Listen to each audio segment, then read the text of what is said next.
o que a gente vê hoje, filhos e filhas que têm uma resistência a pai e mãe, mas têm uma receptividade a tudo que esse mundo traz e que vai contra o Evangelho.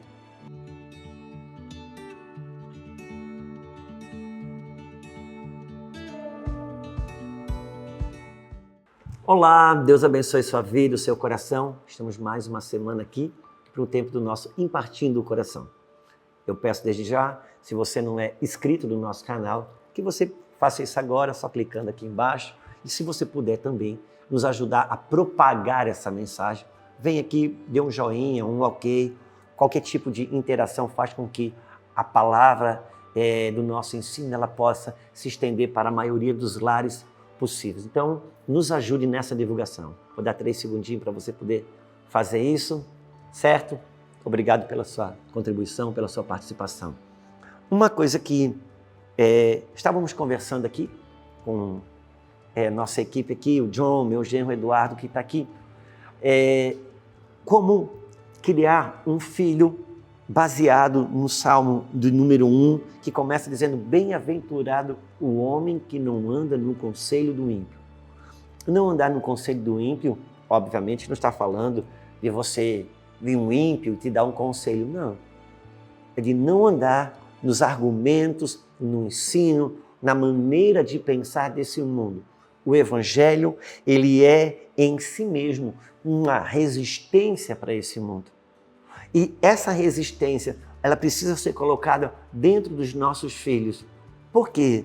Porque o Jardim do Éden mostra que se você não estiver ouvindo a voz de Deus para se alimentar daquilo que te gera vida, você vai ouvir uma outra voz para aquilo que te gera morte.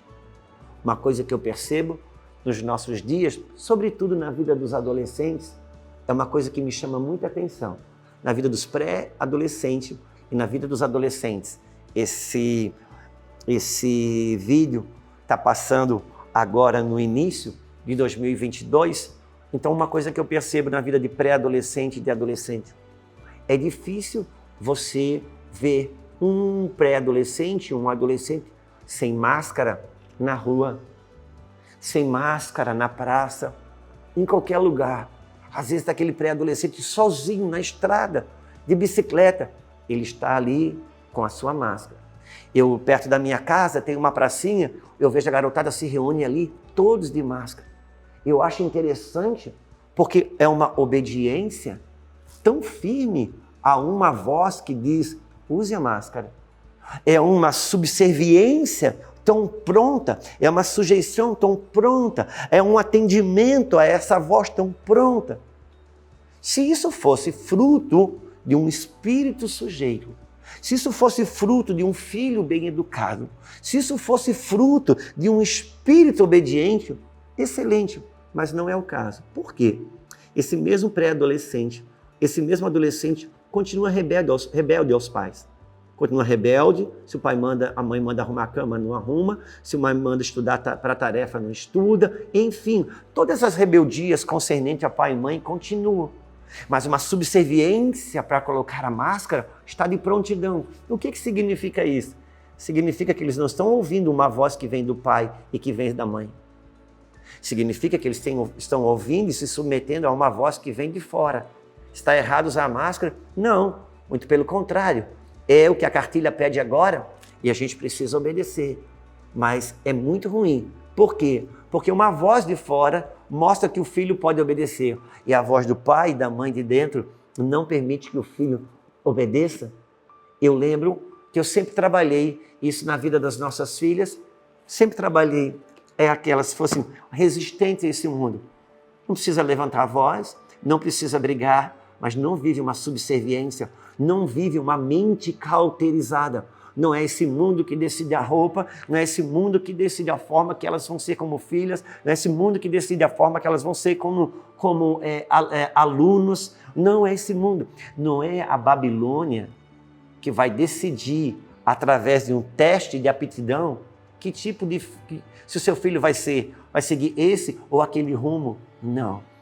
Nós precisamos. O Evangelho em si, ele é uma resistência a esse mundo hostil que contrapõe o Evangelho. O que a gente vê hoje, filhos e filhas que têm uma resistência a pai e mãe, mas têm uma receptividade a tudo que esse mundo traz e que vai contra o Evangelho. Filhos saudáveis são filhos que têm uma resistência à alimentação, à comida que a serpente procura colocar na mesa, porque é um fruto que gera morte. Você lembra na Babilônia? Daniel e os seus 3 discípulos, quando chegaram na Babilônia, eles foram convocados a comer na mesa do rei da Babilônia. Eles foram convocados a tomar do vinho da mesa do rei da Babilônia. Daniel se negou a isso. E Daniel treinou também alguns discípulos a isso. O que é não comer na mesa da Babilônia? Ele decidiu. Esse é um elemento figurativo que mostra a queda do primeiro homem. Por quê? O que um homem e uma mulher se alimenta, disso define de que forma que ele vive. O mundo nutricional diz, você é o que você come. E isso no espiritual não é diferente. E quando Daniel e seus discípulos, na hora que tiveram que trocar a adoração, eles foram à resistência naquele lugar. Passaram por situações de testes muito altos. 3 foram para a fornalha, Daniel foi para onde? Foi para a cova dos leões, só que eles estavam lá, sendo simplesmente, não apresentaram rebeldia, não apresentaram contenda, não apresentaram briga, mas no reino do Espírito, eles eram a resistência naquele lugar.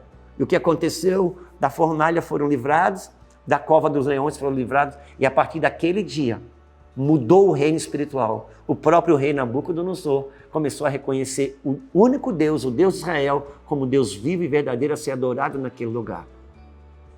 Nossos filhos, se tiverem o Evangelho dentro de si, eles por si só são a resistência desse mundo. Não essa resistência que está aí, que vai para a rua bater panela. Não estou falando disso. Estou falando de uma resistência que não se deixa se contaminar com o vinho da Babilônia, não se deixa contaminar com nenhum tipo de ideologia ou coisa do gênero. Hoje, os próprios pregadores, com uma idade menor, já estão difundindo o evangelho ideológico. Que não seja assim na minha casa, que não seja assim na sua casa. Não, todo libertador, em algum momento, ele vai ser confundido como rebelde. Os dias vão mostrar que ele é um libertador. Os dias vão mostrar que ele é uma libertadora. Porque se for um rebelde, os dias também mostram. Portanto, se mantenha o evangelho dentro da mente e do coração do seu filho. E por si só, o seu filho, sem altear a voz, a sua filha, sem bater panela, vai ser uma resistência clara e contundente para esse mundo que quer tragar a nossa casa, que quer tragar as nossas famílias. Só o Evangelho pode salvar. Portanto, mantenha o Evangelho vivo dentro dos seus filhos. Eles serão a resistência e a manutenção da salvação e do Evangelho sobre a face da terra. Crie o seu filho dessa forma, crie o seu filho com o Evangelho da resistência, no bom sentido da palavra, aquele que tem ouvidos para ouvir, que ouça. Deus abençoe.